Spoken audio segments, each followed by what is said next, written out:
Nós temos refletido já há alguns domingos sobre mensagens, desde o livro do Êxodo até o livro de Números, onde fala sobre as peregrinações do povo de Israel na terra, saindo da terra do Egito, rumo à terra prometida. Nós vimos já que muitas coisas aconteceram, desde quando o povo sai do Egito, com mão poderosa, com as 10 pragas. Deus ele age poderosamente no Mar Vermelho. O povo passa pelo Mar Vermelho, passa 3 dias, falta água, eles acham água, as águas são amargas. Deus ele faz mais um milagre, as águas ficam doces. Logo depois, Deus dá mais um milagre, eles chegam a um oásis de Elim. Deus faz milagre, passa um tempo, falta pão, falta comida. Deus faz mais um milagre, manda pães. Deus sempre fazendo milagres, sempre fazendo milagres. E depois a gente viu que na batalha dos Amalequitas, um outro milagre, quando o povo começa a lutar, Moisés levanta a mão. Quando ele levanta a mão, o povo ganha. Quando ele abaixa a mão, o povo perde. Milagre de Deus. Milagres atrás de milagres. Muitos milagres. E até que o povo ele chega até o Monte Sinai. Nós vimos o que aconteceu na semana passada. Moisés ele subiu para o monte, ficou 40 dias lá no monte. O povo falou: Moisés morreu, vamos construir outros deuses. Eles constroem o bezerro de ouro. Tem toda aquela história do bezerro de ouro. Depois Moisés sobe de novo para o monte, fica mais 40 dias, traz as tábuas. E aí sim o povo ele recebe muitas orientações de Deus, todas as orientações que precisam. Então, não falta mais nada, não falta água mais, não falta pão mais, não falta mais orientação. Ou seja, é como se Deus estivesse falando: agora vocês estão prontos. Passando por aqueles, como diz no dito popular, os perrengues, que nós passamos de ter que colocar a casa em ordem. Faltava água, não falta mais. Faltava pão, não falta mais. Tem um maná todo dia. O povo não sabe o que fazer, agora o povo sabe. O povo sabe o que tem que fazer. Já foram dadas as leis, já foram dados os mandamentos. Agora vamos em frente, até que eles chegam e falam: agora vocês estão prontos para entrar na terra. Agora, finalmente saímos do Egito e estamos aqui próximos à terra prometida. E aqui que nós chegamos, nessa história de hoje, que está narrada lá em Números 13. Eu convido você a abrir a palavra de Deus em Números 13, que nós vamos falar um pouco sobre os espias. Vamos falar sobre essa história dos 12 espias. Nós vamos ler alguns versículos aqui. Vamos ler o versículo 1 e 2, e depois nós vamos passar lá para o 17 a 20, e depois do 25 ao 33. Vamos ler então. Números capítulo 13, versículos 1 e 2 diz assim: O Senhor disse a Moisés: Envie alguns homens que espiem a terra de Canaã, que eu vou dar aos filhos de Israel. Envie um homem de cada tribo de seus pais, sendo cada qual chefe entre eles. Versículo 17. Moisés os enviou a espiar a terra de Canaã e disse-lhes: Subam pelo Neguebe e entrem na região montanhosa. Vejam a terra como ela é, e o povo que nela habita, se é forte ou fraco, se são poucos ou muitos. Vejam também como é a terra em que esse povo habita, se é boa ou se é má, e como são as cidades em que habita, se são arraiais ou fortalezas, também como é o solo, se é fértil ou estéril, se nele há matas ou não. Tenham coragem e tragam dos frutos da terra. Aqueles dias eram os dias das primícias das uvas. Versículo 25. Depois de 40 dias, voltaram de espiar a terra. Vieram a Moisés, a Arão e a toda a congregação dos filhos de Israel em Cádiz, no deserto de Parã. Fizeram um relato do que tinham visto a eles e a toda a congregação e mostraram-lhe os frutos da terra. Relataram a Moisés e disseram: Fomos à terra a qual você nos enviou. De fato, é uma terra onde mana leite e mel. Estes são os frutos dela. Mas o povo que habita nessa terra é poderoso, e as cidades são muito grandes e fortificadas. Também vimos ali os filhos de Anak. Os amalequitas habitam na terra do Neguebe. Os heteus, os jebuseus, os amorreus habitam nas montanhas. Os cananeus habitam perto do mar e na beira do Jordão. Então Calebe fez calar o povo diante de Moisés e disse: vamos subir agora e tomar posse da terra, porque somos perfeitamente capazes de fazer isso. Porém, os homens que tinham ido com ele disseram: não podemos atacar aquele povo, porque é mais forte do que nós. E diante dos filhos de Israel falaram mal da terra que haviam espiado, dizendo: a terra pela qual passamos para espiar é terra que devora os seus moradores. E todo o povo que vimos nela são homens de grande estatura. Também vimos ali gigantes, os filhos de Anak são os descendentes de gigantes. E éramos aos nossos próprios olhos como gafanhotos. E assim também éramos aos olhos deles. Vamos orar mais uma vez. Senhor, queremos te louvar nessa manhã, te adorar, Senhor, clamar, Pai, nessa manhã, a tua presença, Senhor. A falar aos nossos corações, Senhor Deus. Que a tua voz, Senhor Deus, tenha liberdade de falar no coração de cada um de nós, Senhor Deus, nessa manhã. Nos ensinar, Pai, aquilo que o Senhor tem para cada um, Pai. Que saiamos daqui, Senhor Deus, não como esses 10 espias, Senhor Deus, que estavam, Senhor Deus, desfalecidos, Senhor Deus, trazendo más notícias, mas com a confiança de Josué e Calebe, Senhor, para vencermos o pecado na nossa vida, para vivermos uma vida que te agrada, para que possamos experimentar a vida em abundância que o Senhor tem para cada um de nós. Em nome de Jesus. Amém. Meus irmãos, nós já vimos, desde o começo dessa série no deserto, que a saída do povo de Israel do Egito até a entrada na Terra Prometida é uma analogia daquilo que Deus ele faz na vida de cada um de nós.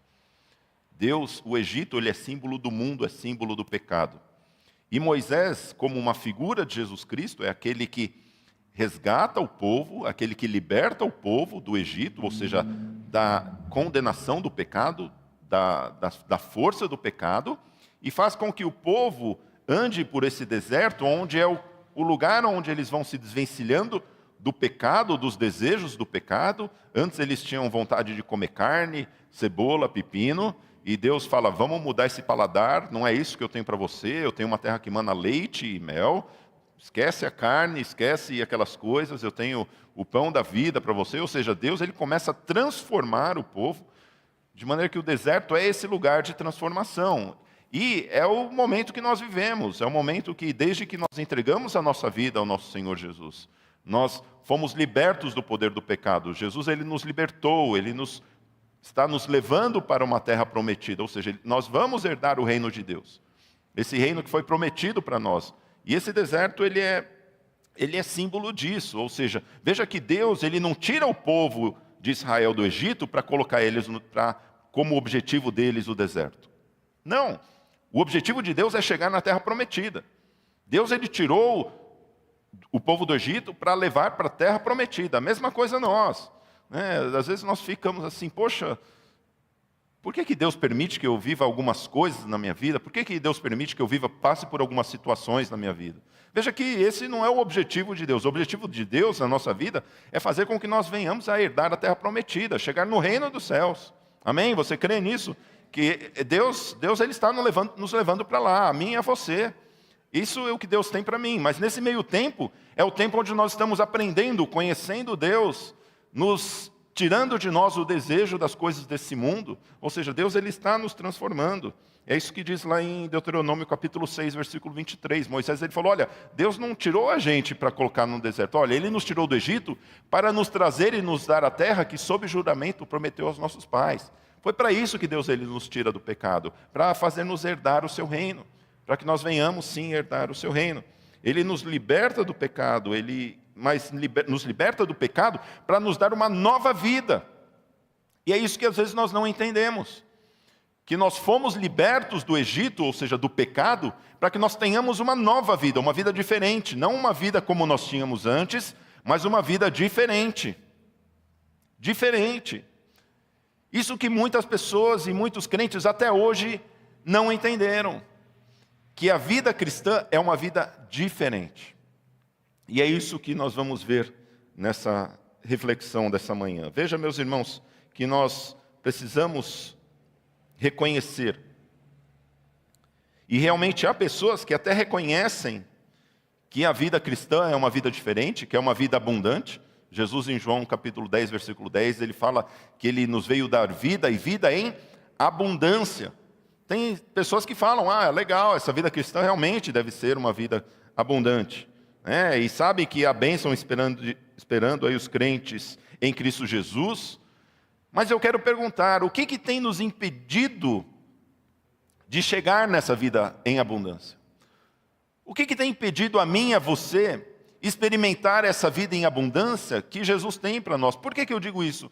Porque tem muitos crentes que estão pensando assim, puxa vida, eu estou na vida difícil, mas eu sei que um dia, quando eu morrer ou quando Jesus voltar, tudo vai mudar. Ou seja, ali eu vou ter uma vida em abundância, ali eu vou ter uma vida diferente, ali eu vou poder me alegrar com uma vida cristã plena. E não é isso que Jesus nos ensina, porque Jesus, nosso Senhor, nos ensina que o reino de Deus já chegou.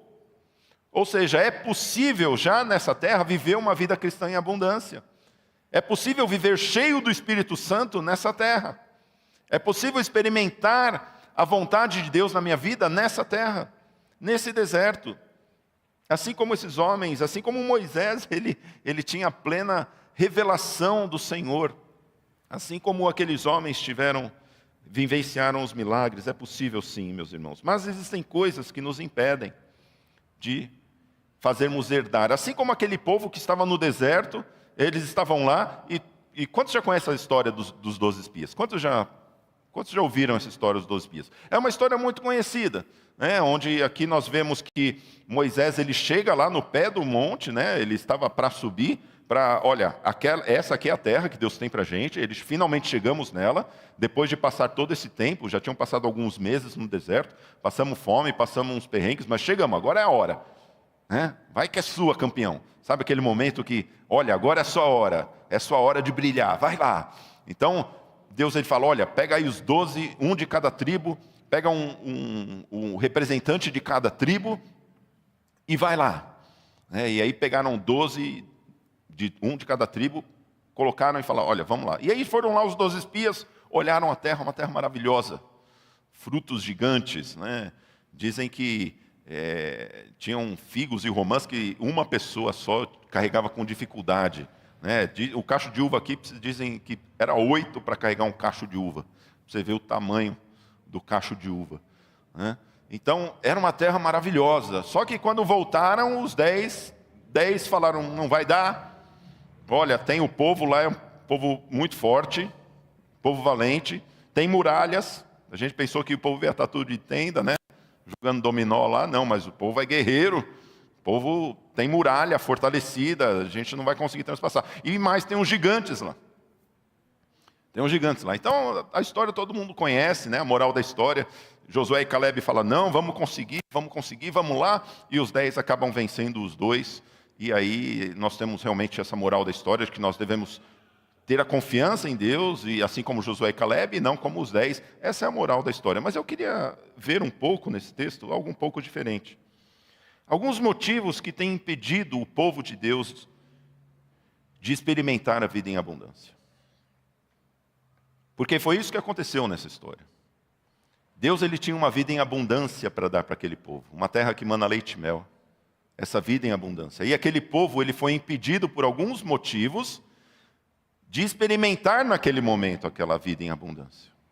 Alguma coisa aconteceu aqui que aquele povo foi impedido. Eles não experimentaram essa vida em abundância. Morreram todos quase no deserto, eles não experimentaram. E eu imagino, meus irmãos, que existem talvez muitas pessoas aqui hoje que não têm experimentado a vida em abundância, talvez por alguns desses motivos. Talvez não estão experimentando uma vida plena em Jesus Cristo, talvez por algum desses motivos. Por isso, eu queria ver 3 motivos aqui que têm impedido realmente as pessoas de viver a vida cristã em abundância. Primeira coisa, olha, vamos voltar lá em Números, nesse texto de Números 13, versículos 27 e 28. Veja o relato daqueles espias que chegaram lá da terra. Olha o que eles falam. 27, relataram a Moisés e disseram, fomos à terra a qual você nos enviou. De fato, é uma terra onde mana leite e mel. Estes são os frutos dela. Mas o povo que habita nessa terra é poderoso. As cidades são muito grandes e fortificadas. Também vimos ali os filhos de Anak. O que eles falaram? Olha, Moisés, nós queremos herdar essa terra prometida. Nós queremos essa vida em abundância, Moisés. Essa vida é maravilhosa. Essa terra que mana leite e mel que Deus prometeu para cada um de nós. É maravilhoso. Mas, Moisés, tem uns problemas, Moisés. 3 problemas eles colocaram. Olha, o povo da terra é poderoso. As cidades são fortificadas. Os muros são largos. E tem os gigantes. E por causa disso, Moisés, nós não vamos conseguir entrar nessa terra. Porque tem gente forte, porque tem muralha, porque tem gigante, né? Esses gigantes aqui dizem que eram gigantes que tinham mais ou menos 30 metros de altura. Né? Nessa época ainda tinham esses gigantes, não vou entrar aqui nesse tema, mas gigantes que existiam naquela época. Né? Acho que já foram extintos, assim como os dinossauros, talvez. Mas existiam gigantes ali naquela época. Não vai dar, Moisés. Não vai dar. E eu imagino, meus irmãos, que tem muitas pessoas hoje que às vezes também colocam algumas desculpas do porquê que ainda não tem a sua vida em abundância. Por que eu não tenho uma vida em abundância?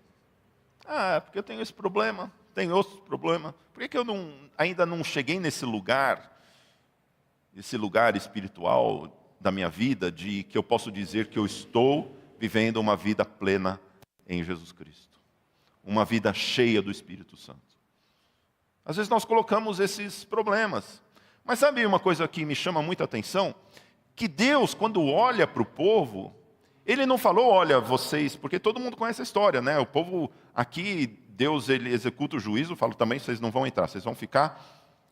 Né, por conta disso, por causa desse mau relato do povo, e o povo ficou inflamado e queriam apedrejar Josué e Calebe, e Moisés e Arão ficaram no meio da história lá também. E sabe o que acontece? Olha lá, abre em Hebreus capítulo 3, olha o que Deus ele fala. Vocês não herdaram a terra, não foi por causa do povo que era forte, não foi por causa do gigante, não foi por causa da muralha. Sabe por que eles não entraram? Sabe por que Deus falaram, vocês não vão entrar? Olha o que ele fala. Assim vemos que não puderam entrar por causa do quê? Por causa do quê? Incredulidade. Essa é a primeira coisa que nos impede de viver uma vida em abundância. A incredulidade. A primeira coisa que me impede de viver uma vida em abundância é a incredulidade. Sabe por quê, meus irmãos? Porque todos nós damos desculpa pelo motivo pelo qual nós não vivemos uma vida cristã plena. Às vezes acontece uma coisa, às vezes eu vivo a minha vida cristã meio morna, vou na igreja de vez em quando, leio a Bíblia de vez em quando dá, oro quando eu lembro. Sabe aquela coisa mais ou menos? Eu fico torcendo para que quando eu chegar lá no céu, Deus vai me dar a nota, é 6 para passar, tomara que seja 6 para frente, está ótimo, graças a Deus. Espero não ficar de recuperação, porque não tem recuperação. Essa é a grande verdade. Né? Bombou aqui, já era.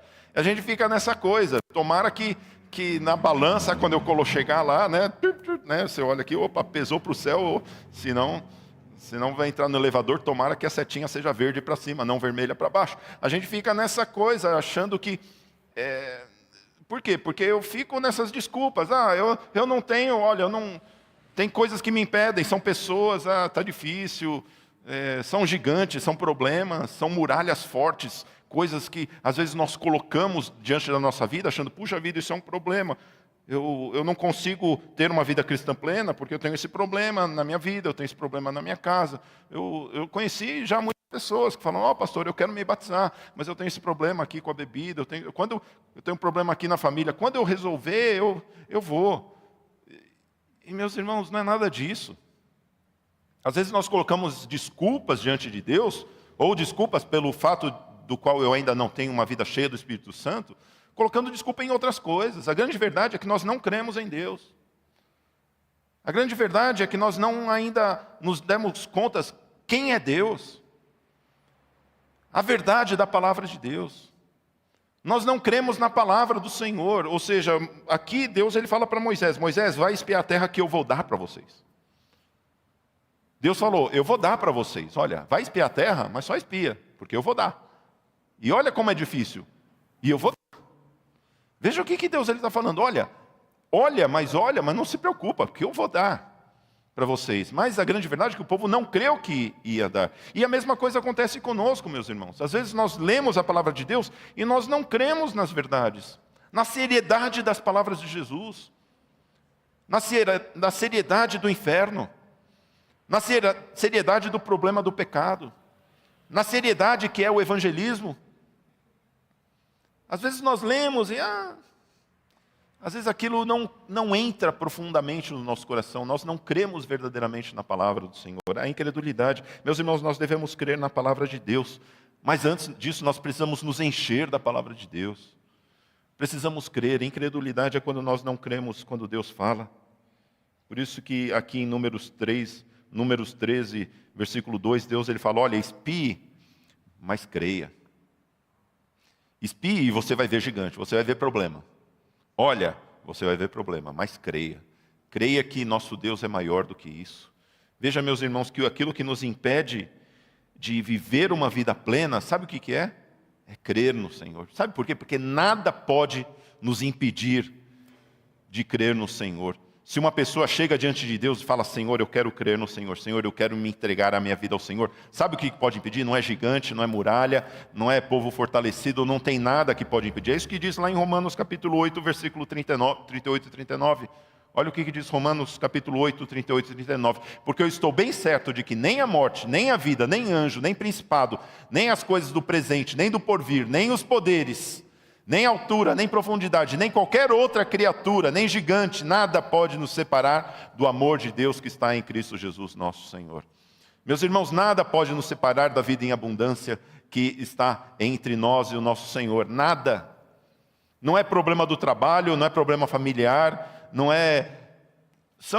é simplesmente crer no Senhor, é simplesmente entregar no Senhor. Por isso que a incredulidade é um grande problema. E o que é a incredulidade? A incredulidade é quando eu leio e não creio, quando eu ouço e aquilo para mim tanto faz. Quantas vezes nós ouvimos a palavra de Deus, quantas vezes Deus ele fala no nosso coração, Deus ele fala o que Ele deseja da gente e nós ouvimos, entra por um ouvido, sai pelo outro. E nós não damos uma seriedade. Meus irmãos, se nós dessemos tanta seriedade àquilo que diz a palavra do Senhor, nossas vidas seriam diferentes. Talvez nós nos apegaríamos muito mais ao Senhor.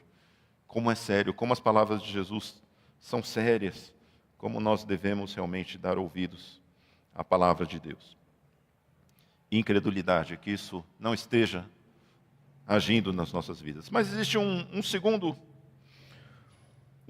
fator que impede muitas pessoas de estarem vivendo a vida cristã plena. Sabe o que é? Olha, me chama muita atenção, porque aqui os 12 espias, eles olharam as mesmas coisas. Eles olharam a mesma terra, eles olharam os mesmos cachos de uva, os mesmos gigantes, as mesmas muralhas, o mesmo povo, eles viram a mesma coisa, mas 10 tiveram uma conclusão e 2 tiveram outra conclusão. Ou seja, meus irmãos, o problema não são os gigantes os problemas, é como nós olhamos para eles. O problema não é a doença na minha vida, o meu desemprego, o meu chefe, o meu problema familiar. O problema na minha vida não é isso. O problema é como eu enxergo isso. É como nós enxergamos. Porque eles viram as mesmas coisas, viram os mesmos povos fortes, as mesmas muralhas, os mesmos gigantes, mas 10 falaram, nós não vamos conseguir. Né? Igual o bonequinho do filme, né? Nós vamos morrer. Né? Tem gente que é assim, olha o problema, eu vou morrer. Né? Não vou conseguir. Não vou. Já sabe, olha, eu já tentei, eu vejo o problema, não vou conseguir. Mas Josué e Caleb, sabe o que eles falaram? Nós vamos conseguir. Olha o que diz lá, olha Números 13, 30. Eu gosto muito de Caleb, né? Aqui Caleb, ele toma a frente, ele fala, 13, 30. Então Caleb fez calar o povo diante de Moisés. Olha, para fazer calar o povo, ele deve ter dado um berro aqui. Né? Porque imagina aquele né? Silêncio! Ele deve ter dado um berro. E ele disse: vamos subir agora e tomar posse da terra, porque somos perfeitamente capazes de fazer isso. Que bênção, né? Diferente dos outros 10. Sabe o nome dos outros 10? Alguém lembra do nome dos outros 10? E dos dois, vocês lembram, né? Quem que são? Josué e Caleb. Sabe por que a gente não lembra? Porque a gente não quer lembrar o nome de gente que fala que a gente não vai conseguir. Mas a gente quer se lembrar das pessoas que falam na nossa vida: você vai conseguir. Essas pessoas eu me lembro. Essas pessoas eu quero me lembrar. Aquela pessoa que está me empurrando para frente. Aquela pessoa que quer me motivar. Por isso que a segunda coisa que é preciso é motivação. A segunda coisa que nós precisamos é motivar uns aos outros. Motivação. A gente não quer lembrar de pessoa que... E a gente nem se lembra, esses 10 eu nem sei o nome deles. Não vale a pena nem ler aqui, até pulei a leitura, vocês viram. Não vale a pena nem mencionar o nome deles. É gente que, sabe, aquele tipo de pessoa fala: você não vai conseguir. Ih, esquece, já tentei. Não, olha, eu já tentei passar nesse curso. Não, olha, esse vestibular é muito difícil. Nem presta. Nem presta esse vestibular, é muito difícil, você não vai conseguir. Meus irmãos, essas, sabe, espírito de porco. Tira da sua vida isso. Sabe, a gente não precisa desse tipo de gente na nossa vida, não. A gente precisa de gente que fala: ó, você vai conseguir, vai lá. Vamos conseguir. A gente vai conseguir. Veja, meus irmãos, que tipo de pessoas nós temos no cercado? Será que são de pessoas que motivam a gente ou de gente que desmotiva a gente? Tem que evitar esse tipo de pessoa, né? Esse tipo de pessoa que desmotiva a gente, principalmente nas coisas espirituais. Porque a gente vê aqui que a motivação maior de Josué e Caleb não era simplesmente motivar daquele negócio meio, olha, o poder positivo, do pensamento positivo. Olha, se você acordar todo dia dizendo: eu vou conseguir, aí você vai conseguir. Não era por causa disso, é porque nós cremos na palavra de Deus. A minha motivação está naquilo que Deus falou. Porque eu tenho a promessa, os outros não têm, eu tenho a promessa. Vamos lá, eu estou motivado porque eu tenho a promessa e ele não tem. É isso, por isso que me motiva. Então vamos lá, irmão. Olha, Deus, ele deu a promessa para mim e para você. A gente tem que ir, a gente vai conseguir. Vamos lá, vamos em frente. Olha, se esforça. Mas que tipo de pessoas que eu tenho? Será que pessoas que me aproximam mais de Deus? Pessoas que falam: vamos conseguir, olha, se aproxime mais das coisas de Deus, ou se afaste das coisas de Deus? Tem tanta gente desmotivada, irmão, principalmente nas coisas de Deus. Por que desmotiva? Porque a gente olha gigante e fala: eu não vou conseguir. É como eu olho as coisas. Motivação é muito como eu olho as coisas na minha vida. Às vezes eu olho os problemas e eu falo: isso é muito difícil, isso eu não consigo. Eu prefiro viver uma vida mais tranquila aqui. Por que eu gostava do Egito? Porque lá eu tomava chicotada, tinha que carregar, fazer tijolo. Mas eu vivia a minha vida tranquilinha, né? Tinha meu pão, minha carne, minha cebola, meu... Você vê que eles tinham saudade de cebola, alho. Eles não tinham saudade de lagosta, sei lá, caviar, filé mignon, picanha. Eles tinham saudade de melão. Tem gente que quer vida simples. Por quê? Quer vida simples. Fala: eu não vou conseguir. Não é humildade, é diferente. Não é aquela pessoa que fala: vamos lá, a gente vai conseguir. Meus irmãos, a gente vai conseguir. Quantos crentes têm vivido vidas medíocres porque eu não vou conseguir ler a Bíblia o ano inteiro? Como não vai conseguir? Larga esse telefone, larga essa TV e lê a Bíblia. Vai conseguir sim. Eu não vou conseguir orar. Vai conseguir sim. Eu não vou conseguir ir no culto domingo na igreja. Vai sim. Tira esse gigante da frente da tua vida, você vai sim. Veja, meus irmãos, nós precisamos. E que tipo de pessoas, não só nós temos cercado, mas que tipo de pessoa nós temos sido? Será que nós temos sido o tipo de pessoa: você não vai conseguir? Ou temos sido o tipo de pessoa: vai lá, você vai conseguir? Vamos lá, você vai conseguir. Que tipo de pessoas nós temos sido, meus irmãos? Veja que não é uma motivação cega, mas é uma motivação baseada na palavra de Deus. Veja que, sabe quem é o maior motivador de todos nessa questão de sair do Egito e ir para a Terra Prometida? Sabe quem é? Deus. Olha o que diz lá em Josué capítulo 1. Abra sua Bíblia lá em Josué capítulo 1, porque depois que acontece, nem Moisés entra, né, por alguns problemas na Terra Prometida. Mas lá em Josué capítulo 1, Josué e Caleb foram os únicos que entraram. Por causa disso, Josué e Caleb foram os únicos que entraram. Olha o que diz Josué capítulo 1, versículo 6. Olha o que Deus fala para Josué. Olha, Josué, seja o quê? Seja forte, corajoso, porque você fará esse povo herdar a terra que sob juramento prometi dar aos pais dele. Olha, o povo estava desmotivado a entrar na terra. O que Deus fala? Vai, Josué, força, tenha coragem. É Deus motivando. Olha, você vai conseguir.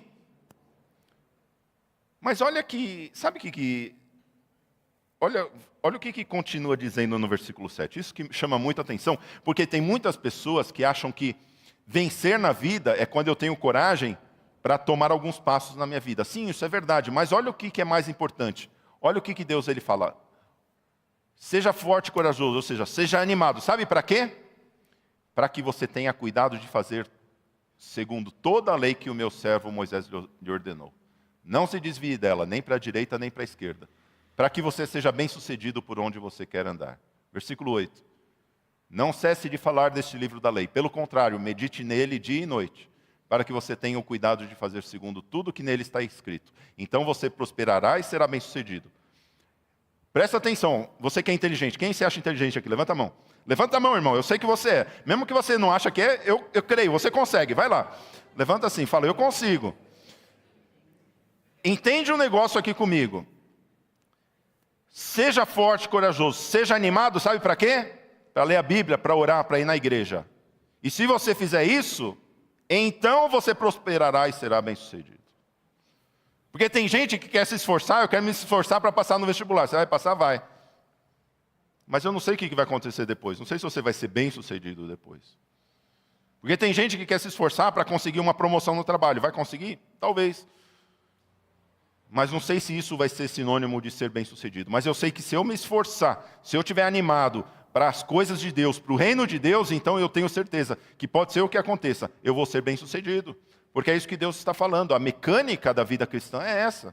Quando eu me esforço para as coisas do reino, quando eu invisto o meu tempo nas coisas do reino, então eu tenho certeza que eu vou ser bem-sucedido. Por isso, meus irmãos, nós precisamos motivar uns aos outros para as coisas do reino.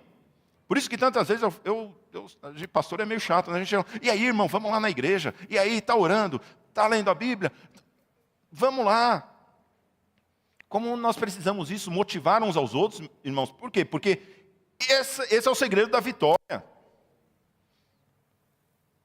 Tem gente querendo lutar contra gigantes, fazendo sabe o quê? Levantando, né? Fazendo, né, o bíceps, supino, né? Vai lá, deixa eu... Por que você está malhando, irmão? Ah, porque eu vou encarar o gigante. Você não vai conseguir, filho. O gigante tem 1 metro, você tem 2 metros de altura. Se você malhar um pouquinho, você vai ficar com 2,10. O gigante vai continuar com 30 metros. Você não vai conseguir. Sabe como que você vai conseguir? Se você se esforçar e bom ânimo em servir ao Senhor. Porque é o Senhor que vence a nossa batalha. Deu para entender? Não adianta você querer se esforçar para você vencer as batalhas da sua vida, porque a batalha da vida ela é maior do que você.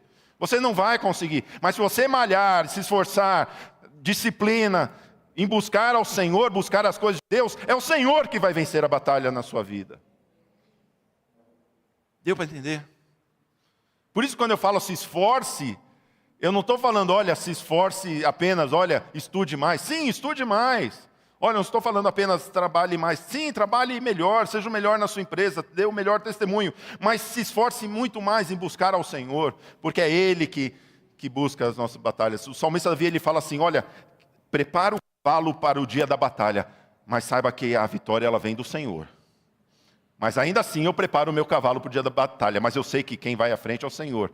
Sim, eu vou pegar a espada, eu vou ali, mas eu sei que é o Senhor que vai à frente, é o Senhor que vai derrotar essa muralha, é o Senhor que vai derrotar esses povos poderosos, é o Senhor que vai derrubar o gigante, porque eu creio no Senhor.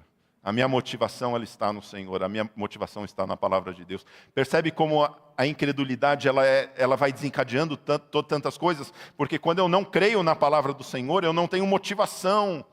Isso me desmotiva, mas quando eu creio, quando eu leio, quando eu creio, eu adoro e eu fico motivado, porque eu sei o Senhor que vai à frente. Porque é o Senhor que prometeu e Ele vai fazer. Meus irmãos, motivação é algo essencial.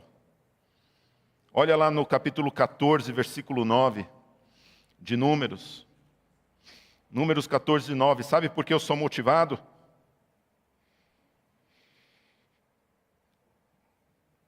Olha aqui o que Moisés fala.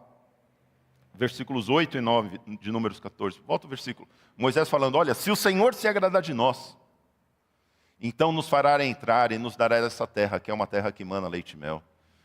Então somente não sejam rebeldes contra o Senhor, e não tenham medo do povo dessa terra, como pão. Como pão os podemos devorar. A proteção que eles tinham se foi. O Senhor está conosco, não tenham medo deles. Sabe por que eu estou motivado? Porque Deus está comigo. Porque eu estou com o Senhor. Eu estou diante da face de Deus. Meus irmãos, como é importante nós estarmos motivados. Será que você tem estado motivado com as coisas de Deus? Você tem estado motivado a ler a palavra de Deus? Você tem estado motivado a buscar ao Senhor todos os dias? Tem estado motivado a trabalhar na obra do Senhor, a vir à igreja? Como tem sido a sua motivação? Às vezes a gente fica meio desmotivado, eu confesso isso, irmãos. Tem dia que a gente olha o gigante e fala, eu não vou conseguir, mas por isso que a gente precisa de um dos outros.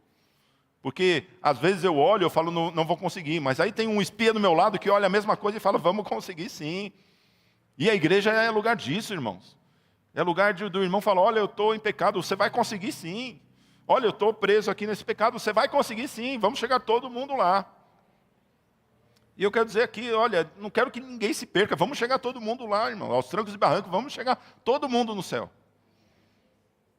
Não importa o que a gente esteja vendo hoje, mas precisamos motivar uns aos outros. Precisamos estar motivados, buscando ao Senhor.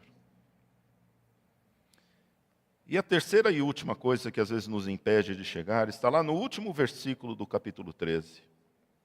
Versículo 33. Olha o que diz. Números 13, 33.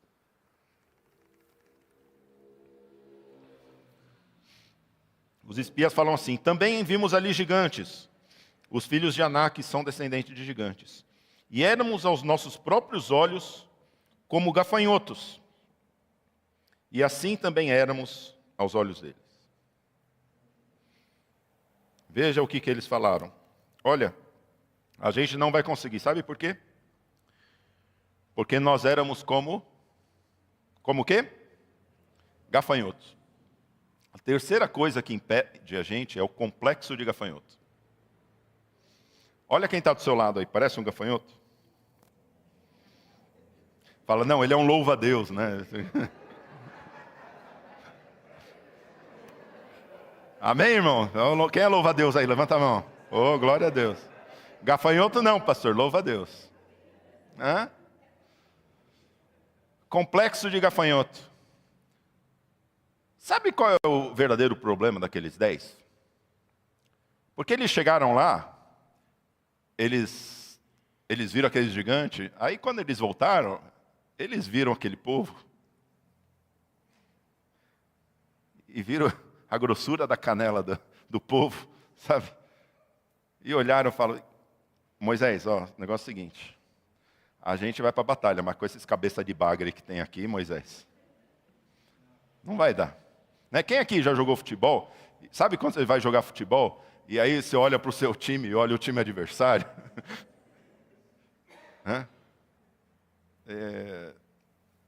Você fala, Moisés, não vai dar, Moisés. É tudo gafanhoto aqui, né? Esses cabeça de bagre aqui não servem nem para fazer pirão. Não serve para nada, Moisés. Não dá para fazer nada. Meus irmãos, veja o contraste, né? Porque aqueles homens olharam e falaram, a gente não pode, olha aqui. Nós somos como gafanhotos. A gente não consegue. Eles vão pisar em cima da gente. Porque veja, meus irmãos, que não é só como eu olho o problema, mas é como nós olhamos uns aos outros.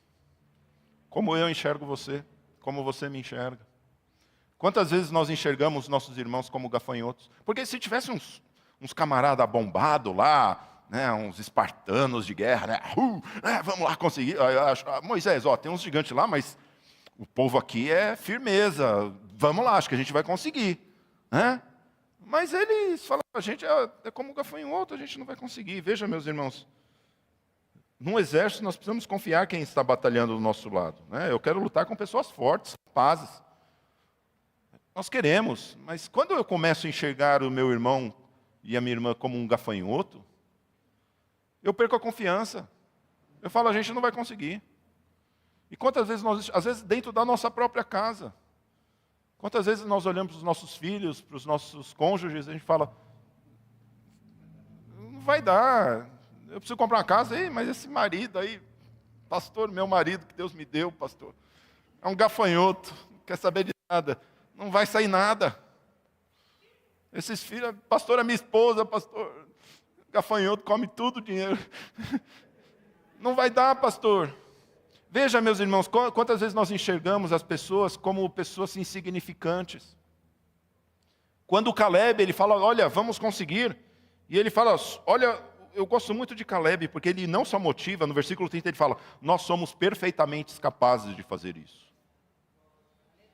E eu quero dizer para você, você é perfeitamente capaz de viver uma vida cristã em abundância. E às vezes, meus irmãos, às vezes nós olhamos as pessoas, olha, a gente fala, olha, pessoas que às vezes eu falo, essa pessoa não tem dinheiro, ou essa pessoa não está com a roupa adequada, ou essa pessoa não fala do jeito que eu quero, ou essa pessoa ela não tem um dom, ou ela não se expressa tão bem, e às vezes a gente fala, eu não vou conseguir. Às vezes até mesmo dentro da igreja, dentro do nosso próprio ministério, a gente olha para aquele irmão e fala, esse irmão aqui, ele não... A gente, desse jeito a gente não vai conseguir. Que isso, irmãos? Vamos conseguir, somos perfeitamente capazes. Sabe por quê? Não é porque a força vem da gente, é porque a força vem do Senhor. Porque quando eu olho para cada um de nós, se nós olharmos nós como pessoas, sim, como pessoas somos falhos, como pessoas somos extremamente limitadas. Mas quando lembrarmos que em nós está o Espírito do Senhor, em vocês está o Espírito do Senhor, não existe limites para isso. Não somos como os gafanhotos, somos homens e mulheres que podem ser cheios do Espírito do Senhor. Meus irmãos, essas pessoas que estão ao nosso redor, elas são parte do plano de Deus para as nossas vidas. Você já parou para pensar nisso? Que as pessoas limitadas que Deus colocou ao nosso redor, que às vezes nós consideramos como gafanhotos, são pessoas que vão ser usadas por Deus para abençoar as nossas vidas. Nós precisamos olhar com um outro olho, olhar com os olhos de Caleb e Josué. Olhar cada um de nós. Nós temos, meus irmãos, quantos desafios aqui na nossa igreja. Desafio de termos um terreno, de construir uma igreja maior, de avançar no reino de Deus. Às vezes, olha, quando nós olhamos, às vezes a gente fala, quantas pessoas, pastor? 300 pessoas no novo templo? 500 no novo... pastor, vai dar sim. Através de vocês. Não somos gafanhotos, somos louva-a-Deus, somos aquele que vai na presença do Senhor, porque é o Senhor que vai à frente, irmãos. Precisamos acreditar nisso. Deus ele tem um plano maravilhoso nas nossas vidas, meus irmãos. Precisamos tirar esse complexo de eu não consigo. Sabe por quê? Porque realmente esse complexo de eu não consigo, ele é algo importante na caminhada cristã. E Deus ele até permite isso na nossa vida para ver verdadeiramente que nós não conseguimos. Por isso que Deus falou, vai lá e espia. Porque quando Deus fala, vai lá e espia, eu espio e eu falo, eu não consigo. E falar, eu não consigo, é o primeiro passo em direção ao Senhor. Porque as pessoas que falam, eu consigo, elas falam, eu não preciso de Deus. As pessoas que falam, olha, eu consigo fazer isso aqui sozinho, eu nem preciso de Deus. Questão de ficar doente, eu nem preciso de Deus, eu tenho meu plano de saúde aqui, não preciso de Deus. Mas aquelas pessoas que falam eu não consigo, são as pessoas que já deram o primeiro passo, mas não podem parar aí. São as pessoas que falam eu não consigo, mas Senhor, eu preciso de Ti. Assim como esse hino que nós cantamos agora. Senhor, és tudo o que eu preciso para viver. Eu me lanço aos Teus braços, onde eu encontro o meu refúgio. Porque só em Ti, Jesus, o Senhor é tudo o que eu preciso, porque eu não consigo. Meus irmãos, viver uma vida em abundância, o primeiro passo é reconhecer, nós não conseguimos. Mas não parar por aí. É continuar em frente, sabendo que existe uma promessa na minha vida e na sua vida. Uma promessa de vida em abundância. E nós não podemos parar por aí. Porque Deus ele tem um plano maravilhoso para a sua vida, para a sua família, para nós como igreja. E Deus ele deseja levar à frente esse plano. Moody, ele tem uma frase que eu queria encerrar, que ele diz assim: o mundo ainda está para ver o que Deus pode fazer através de uma pessoa totalmente consagrada a Ele. O mundo ainda está para ver o que Deus ele pode fazer através da minha vida e da sua vida. Que nós possamos verdadeiramente tirar esses gigantes da nossa frente, tirar aquilo que nos impede de viver, para que possamos viver essa vida maravilhosa que o Senhor tem para cada um de nós. Que Deus os abençoe. Vamos colocar em pé.